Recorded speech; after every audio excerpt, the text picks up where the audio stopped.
For centuries, people have come to the United States looking for freedom in their own way.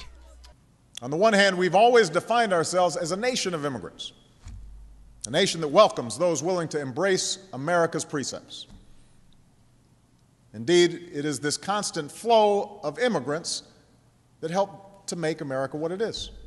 Even so, immigration has been a heated debate for centuries. It's been a battle between politicians and countries.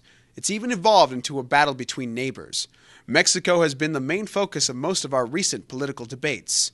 Our government has tried to change the 14th Amendment and even gone to trying to implement the Arizona law S-1070, all the way to trying to pass the DREAM Act. We went to our Utah Senator Luz Robles to see what she had to say about current events in immigration. I think we need to do more to integrate people. We need to do more to diversify our workforce, to diversify our kids in, entering higher education. I mean, they obviously are on K-12, but if we're seeing a high school dropout rates very high within our ethnic minority communities, which is what's considered your diversity, I think those are issues that we need to tackle, and I don't know that we have anything in place to address those issues systematically. The Arizona law caught the attention of the country, bringing to light the broken immigration system. While some states are debating for a comprehensive reform, others are taking a different stance. The bill I'm about to sign into law, Senate Bill 1070, represents another tool for our state to use as we work to solve a crisis that we did not create and the federal government has refused to fix. Say in the state of Utah, if we were to implement an Arizona type of legislation, which I call them a catch and release bill, we would just detain people for the sake of detaining them. And because the resources are so limited of Homeland Security, those individuals are not probably in the Tier 1 or Tier 2 of priorities for ICE. And so we're just going to have to let them go because the Constitution also protects them. In response to the Arizona law and other stimulations for a better immigration reform, the President Barack Obama and Senator Luz Robles discussed other solutions. To fix our broken immigration system, I reaffirmed my deep commitment to working with Congress in a bipartisan way to pass comprehensive immigration reform. And comprehensive reform means accountability for everybody. Government that is accountable for securing the border, businesses being held accountable when they exploit workers, people who break the law by breaching our borders being held accountable by paying taxes and a penalty and getting right with the law before they can earn their citizenship. Number one is to bring an alternative to an Arizona-only enforcement mechanism.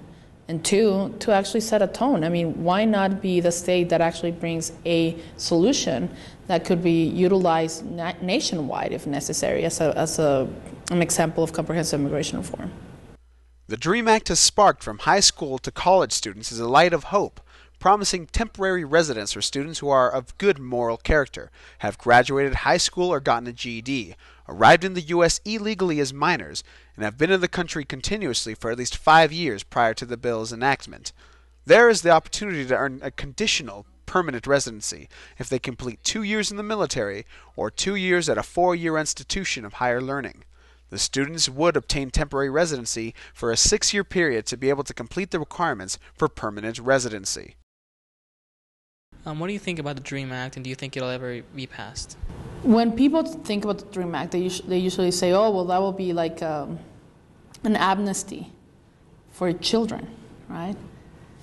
Well, in order for you to give someone an amnesty on any circumstances, it's a forgiveness, as if a child had committed a crime. These kids have not committed any crimes, and we have to be clear on that. And if that would be the case, we will be the only country in the world that will criminalize minors. And I find that horrific. The DREAM Act did well in House back on December 8th of 2010, passing by a vote of 216 to 198. It had an optimistic reaction on high school students, but failed on December 18th in Senate.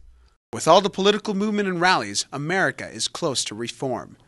Our job as a country is to remain active and aware with recent political issues, such as the DREAM Act or immigration. I'm Robert Fernandez, reporting from TV West.